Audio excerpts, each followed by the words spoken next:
Well, Okay. Jim, thank you so much for helping my project. Sure. Could you say a couple words about yourself? Yeah, I'm an engineer. Um, I I do hardware and software, mostly just software. Hmm.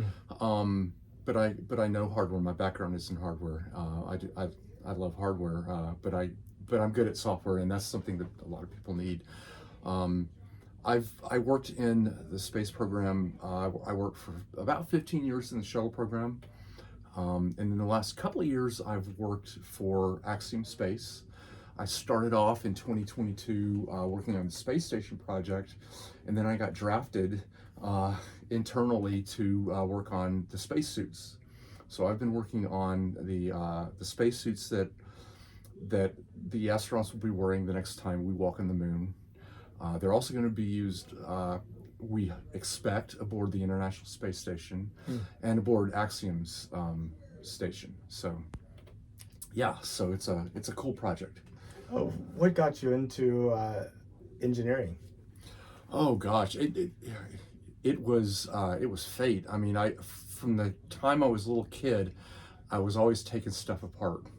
I wanted to know how things worked. I had to know what makes it go, and can I change it? Can I make it do something else? Can I, so I was taking my toys apart. I was taking radios apart. I was taking TVs apart. I drove my dad crazy, taking stuff apart at the house. um, but yeah, I knew from a young age I wanted to make stuff. So Do you remember some of the things you took apart? yeah, I took apart my toys. I literally took apart radios and TVs.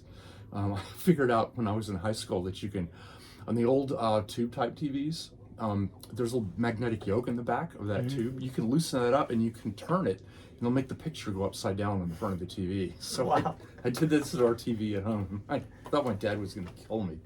Of course, I put it back, but it was a bit of a joke. So yeah. Um, Now, today's technology is so much more based upon integrated circuits and like the mechanics of the actual toys. For example, you can't really take it apart Oh and learn no. anything interesting or do anything interesting. The best thing you do is make it break. Like fixing Well, it seems really difficult at this point. Yeah, that's true. But breaking things is a useful way to learn about them. Hmm. So and these days, oh gosh, the resources that we've got for kids that want to learn that kind of thing. And when I was a kid, I had Radio Shack, right? If I wanted a part, I had to go to Radio Shack. There were a couple of other electronic stores in town, but it was basically just Radio Shack. These days, wow, uh, you've got um, you've got places like Adafruit, selling stuff to kids and hobbyists. Mm-hmm.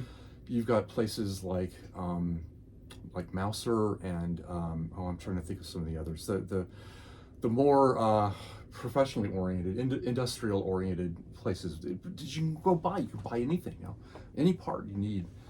There's tutorials out there. There's learning. If these days, if a kid wants to learn, how to make stuff, the sky's the limit. I mean, you just turn loose on YouTube, and maybe give them a credit card to buy some stuff off the internet. Yeah, it's amazing what you can learn these days. Yeah, I mean the access to information is unparalleled to what we yeah. had as Right. growing up. Yeah. But I mean, but I also think that initial spark of curiosity, like being able to see like the tape cassette go in and Yeah. watch it like spin, and you realize, okay, there's something on this that's being read or written by this tape head, Yeah. and you got like the mechanics of like the motor could break, you could actually Right. fix that. Yeah. But today, like a USB thumb drive, Yeah. You're right. there's really nothing Yeah. to create that initial spark.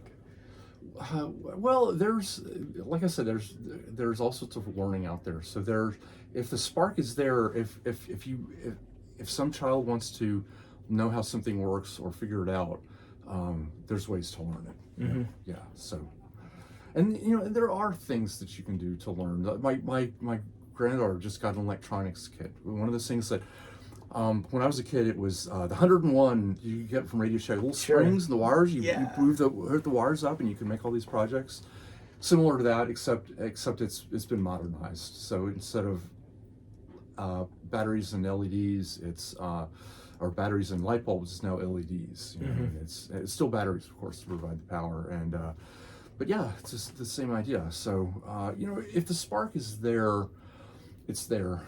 If the desire, if the that driving, burning desire to know, if it's there, it's there, and you're going to find a way. Kids are going to find a way to learn what they want to learn. Well, I mean, I believe that. So yeah, you're right. In some ways, it's not as easy to take things apart and experiment with them, but there's stuff that makes up for that lack. Well, I guess it goes back to the age-old question about nature versus nurture. Yeah. I mean, do you think you could take a group of people, put them through one environment, and they come out of that being more curious, and then you take that same group of people and you would have put them through a different environment, they would have been less curious? I don't know. Yeah, that's a good question. Maybe. I think there's certainly a genetic aspect to it that certain people are just better at spatial reasoning. Some people Sure. are better at math, some people are better at art. People learn in all sorts of different ways. But yeah, there's all sorts of ways to learn.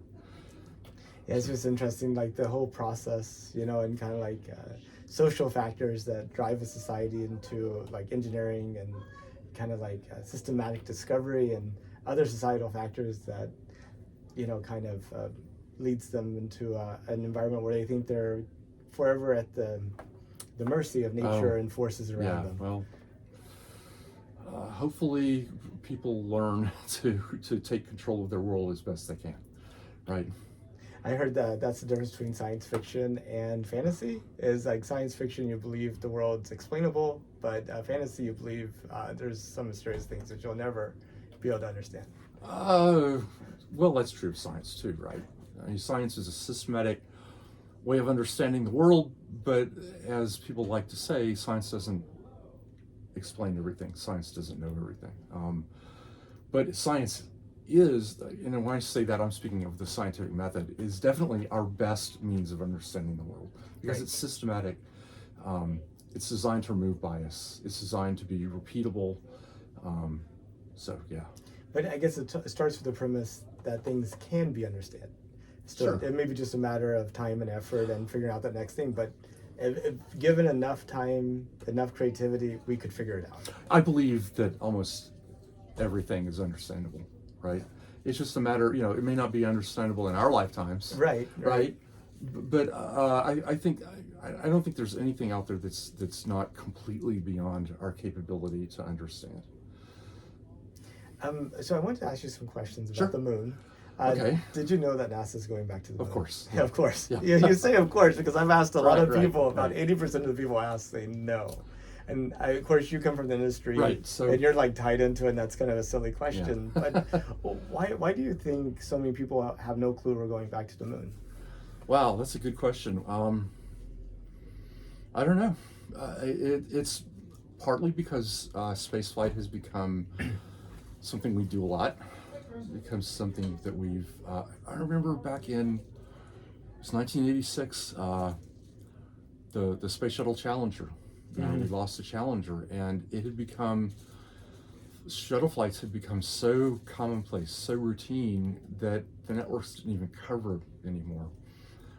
The only network that was covering the Challenger accident live was CNN, I believe. And that was a just teacher in space also. That was Chris McAuliffe.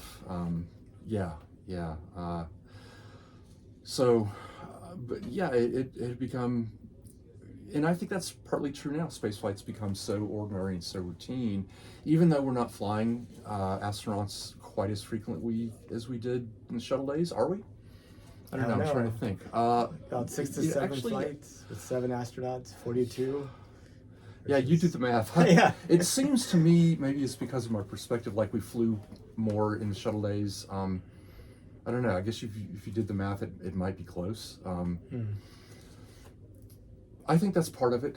I think that's part of it, and part of it is that it doesn't get a lot of news coverage. People don't talk about it a lot, so you don't hear about spaceflight these days. I guess this actually goes back to Challenger until something goes wrong. Yeah. Right? I know, it's like the news a news executive is saying, you know, plane lands in Maui is not news, but plane crashes Right. is, you know, that type of thing. And it's all about us, you know, what interests us. That's ultimately, if we were interested in good things and that's what we read all the time, that is what would be reported in the newspaper because they want eyeballs. Well, and there's lots of other important stuff going on, but I have to believe that as the Artemis mission gets closer, the publicity will start to ramp up. People will start to hear about it. The news outlets will start to cover it. You know, Good Morning America and all those light news, they'll start talking about Artemis. At least I hope they have the good sense to do that. So. Well, I think back to 1969. You know, we were in a race with the Soviet Union. Yeah. They were so far ahead of us. Sputnik, first person in space, first living animal in space, first probe land on another planet, et cetera, et cetera. And so we had like this sense of intense competition that's kind of gone away. But we also had, you know, 3 major network TV stations. We had like one newspaper or 1 or 2 newspapers per city, a few national magazines. And if you got in all of those, it seems like pretty much everybody would know about you. But today, you know, our news is so personalized. You know, we all have our personalized. That's true. Twitter feeds, you know, Wall Street Journal feeds, Google News feeds. It's all based upon, like, I have no idea what's going on in sports. Is there a World Series? Do they do that anymore? I don't know. Yeah, the Dodgers won this year. Oh, did they? Yeah. And they're like a football team? Oh, no. So, Yeah. you see, so I really... The college football playoffs are just starting. Oh, are they? Yeah. Okay. New expanded 12-team lineup this year. Yeah, clearly I have a very unique news feed. That's okay. We all do. But what do you think about us going back to the moon? Oh, I think it's terrific. Yeah, I mean, that's, what else can you say about it? I think we should be understanding what it takes to live and work off of the Earth, in orbit, on other worlds, and yeah, 2 people walking on the moon for a week is, you know, that's a far cry from what you're talking about, but it's a start. Right? You got to start with baby steps. You got to walk before you can run. So yeah, it's important that we learn to walk. Yeah. That we take those baby steps and that we get up there and learn those things. Because I have to think Elon Musk is right about this, that if we continue to be a one planet species, we're doomed. You know, either a dinosaur killer comes along or we trash the planet, what have you. We need to be able to learn to live and work elsewhere. Yeah, I mean, definitely. I mean, there's so many things that could affect us. But in terms of trashing the planet, I keep thinking that regardless of how bad we trash up the Earth, it will always be better than every other place in the solar system. Like just. Oh well, sure, right. I mean, it's like home sweet home. It's where we grew up. It's the one place. It's the one place where in the solar system where we can walk without spacesuits, pressure suits. Nowhere else in the known universe right now that we can do that.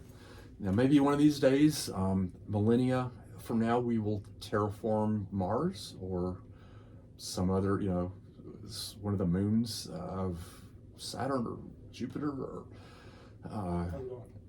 and we may be able to walk freely on another world. But right now, the Earth is dead. And you mentioned the need for us to become multiplanetary. Do you think that will happen? Eventually, if we don't kill ourselves first. Yeah, I think so. And in your mind, what's the most optimistic timescale? Oh, I have no idea. Okay. I'm not even going to hazard a guess. No, okay. Right? But do you think it could conceivably be in your lifetime? What specifically in my lifetime? Us having a permanent colony on another planet. Yeah, it's possible. Okay. I'm 60. Okay. So in the next 25 years, yeah, it's certainly possible. I'm coming up on 50s, and I like to say 50s is the new 20s, so 60s is the new 30s. All right, so. I'll go with that. Yeah. Yeah. So good. If you could, would you take a trip to space? Oh yes, in a heartbeat. Do you think you'll get a chance in your lifetime? No, I can't afford it. Oh, but I guess with Starship, do you think the price might come drastically down? Not enough that not to where people like I can afford it, and people like me. At least I don't think so. If it did, yeah, I'd go. Because I'd buy a ticket. they're talking about using it for point-to-point Earth travel, and they said that Yeah, like suborbital. Yeah, I'd want to be in orbit, but yeah, yeah, I'd do that. but they said it could be profitable for an equivalent first line aircraft flight, first line airplane flight. So Like in the same price range. that they could be profitable at that price range. Like Wow, from if- here to New Zealand, $15,000 first class. They say they could be profitable with Starship. Wow, that's a lot of money. I couldn't justify spending that kind of money to go. The 15,000 is a lot less than. Well, that's true. Than That's true. several million. Yeah, yeah, that's definitely true. But I doubt if I'll ever have that kind of scratch, right? But I mean, $15,000 is something that people could save for and do one time, like in their life. But, Sure. like 40 million is a little harder. And if I win the lottery, I'll definitely be calling somebody up. My company, Axiom Space, does private astronaut missions. Right. Where we now currently all our customers are governments, right? So I don't think it's yet to the point where Axiom is offering tickets to sale to the general public, but maybe one day that they'll get there. But yeah, the cost of something like that it's in the millions, and yeah. Actually, I mean, it's a brilliant thing. A country wants to have astronauts but doesn't want to start a space program. Solution. Yeah, and that's definitely Axiom is seeing a lot of interest from countries all over the European Union and Hungary, Turkey, Korea, just all over. Yeah, it's really amazing. Well, Jim, I really appreciate your time. It was a pleasure it's getting been to talk to you. fascinating. And I hope that someday somebody's looking at Mars, my vision is that 200 years from now, a high schooler on Mars is looking back at the beginning of this part of the space age and is doing a report, and this somehow helps them. Okay, So I hope so. Hello, future. yes, exactly. Well, All thank right. you, Jim. Thank you. Oh,